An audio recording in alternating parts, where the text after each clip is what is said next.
All right, so we've talked a lot about ticket prices, but you're spending a lot of money on things that are not tickets. Give me another example. I am, but I'm also saving, Kyle. I forgot to tell you this. You're saving when you're spending $50 on a burger? Yeah, kids eat free at the buffets, so the character breakfasts are a must if you have little kids. They wanna see Tigger, Winnie the Pooh, they all come up to you, they sign autographs and stuff.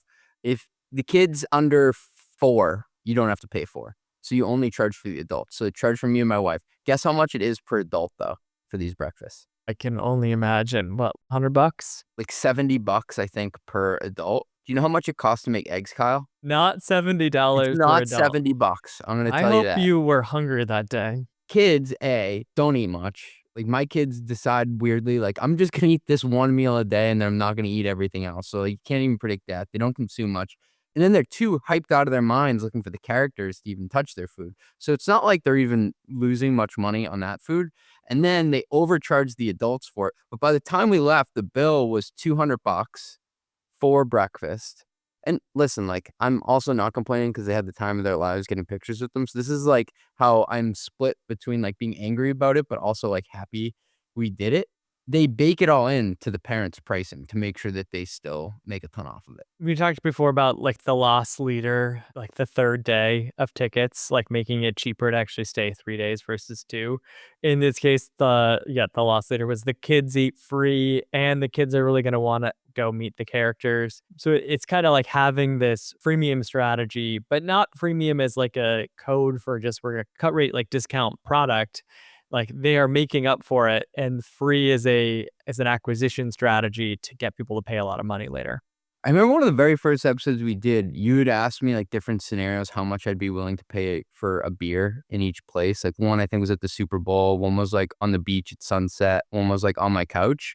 I thought about that when I was having the breakfast because I'm like, okay, eggs don't cost $200, but it's really what is it to have eggs with all these characters around you? You're really paying for the experience and less so the thing that is priced. Totally. It's all about positioning, right? Like good tap water for basically for free. You could buy water bottles in bulk at Costco, which I'm sure Ben does, or you could buy water at Disney or on a plane or wherever else. And like the price, water is like the most commodity thing imaginable, and the price can vary like 1,000x. What I find interesting is that not only can the price change, but like for companies, the positioning around the pricing matters a lot. And I think that's something a lot of companies mess up on. Like they might have a premium price tag, but then they don't position it as a premium product. Or like the reverse, if you're going to sell your, tech product for $1 million, make people feel like they're at least getting Tigger's autograph for it. This is by far the most egregious, and it really grinded my gears. So we get there late the first night, too late to take them out for a sit down dinner. So we say, let's just grab pizza on the boardwalk.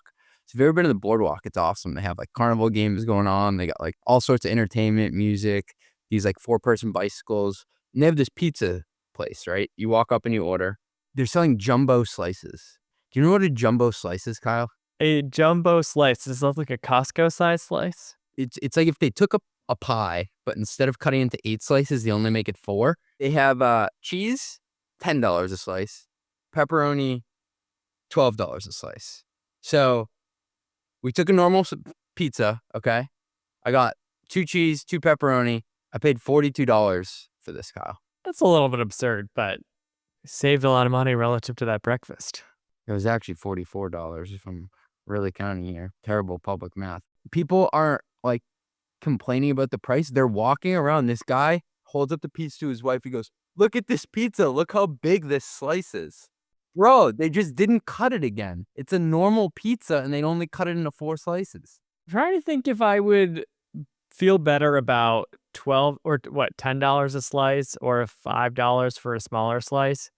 I guess you do kind of feel a little bit better about the 10 because you're getting a lot for your money Yeah. versus like if you feel nickel and dimed where you're spending a lot of money and the thing you get is really tiny, it just feels like for whatever reason that like grinds your gears more. But I was the only one doing the effective pizza rate on this.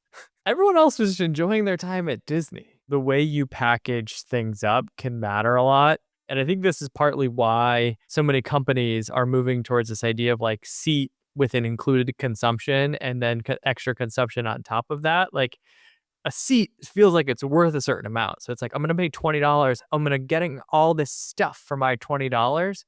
And that sometimes maybe feels better than if they were to be like, it's $1 per X credit. Even if it starts cheaper, that's like psychologically like feels more taxing than, oh, I'm just buying a seat for 20 bucks. I'm so glad you brought this up because Disney doesn't miss often, but I think they missed on this because what they did, Kyle, like I said, I effectively bought one pizza. They handed it to me in a normal pizza box. So my mind goes to, I can't believe I just paid $44 for a pizza. What they should have done is have like quarter slices and hand it to you in a different box. So your mind similar doesn't go to, oh, this is a normal seat-based thing. So they should have repackaged it slightly differently.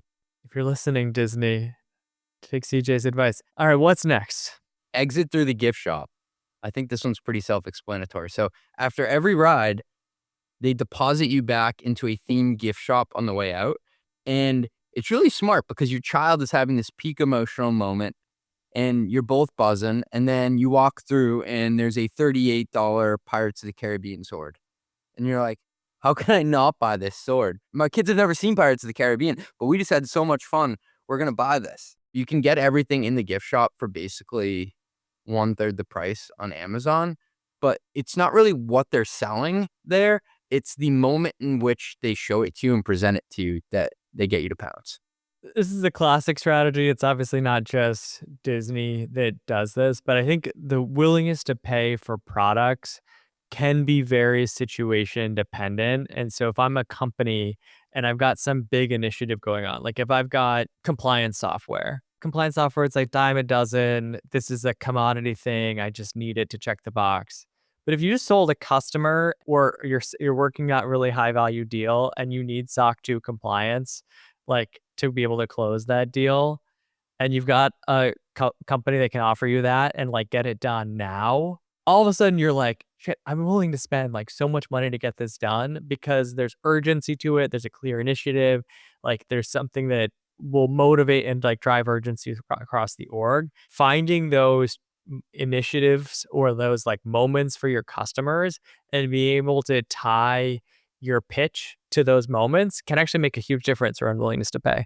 I remember there was a time when we were actually raising from you guys at OpenView and we needed higher D&O coverage.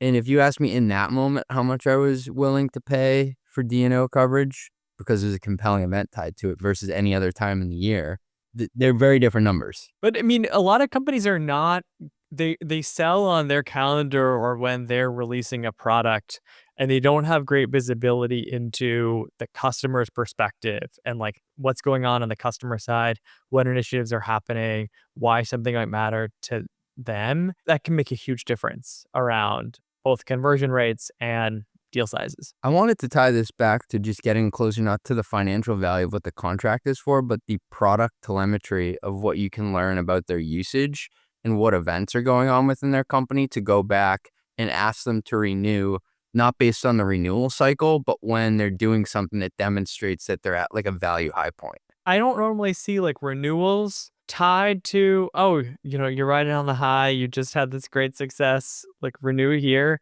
I maybe see upsells, like expansion opportunities there. Well, many times when you do an upsell, you'll co-term it with a renewal. So what you'll do is you'll renew them on whatever base package it was and restart the term for another 12 months, but also add other stuff on top. And so Snowflake is famous for this because they know how much usage you've eaten up. Like, oh, you're blowing through it. You're obviously getting a ton of value from it. I'm going to call you up now. I'm not going to wait for 4 months until the 12-month marker when we're supposed to do it. Oh, and by the way, we have these 7 other products. And did you also check out our marketplace for this and that? So what they're doing is they're artificially creating an event on the calendar based on what they know about your product usage to get you to increase your commitment for that one product, but also potentially add on other stuff. Yeah, that's a good call out. When someone is about to hit their committed use point and go into overage territory, it's manufactured urgency, but you got to take what you can get. Yeah, and they're willing to talk to you as well because they're going to run out, right? They have to talk to you. Yeah, they don't want some shock overage bill that they didn't budget for. Ali and the team at Tabs are building something that directly addresses one of the biggest headaches I see finance teams deal with today. Pulling data from your ERP, your CRM, your FP&A tools, and your usage systems and actually making it all work together. If you're running usage-based pricing or complex contracts, you already know how this usually plays out.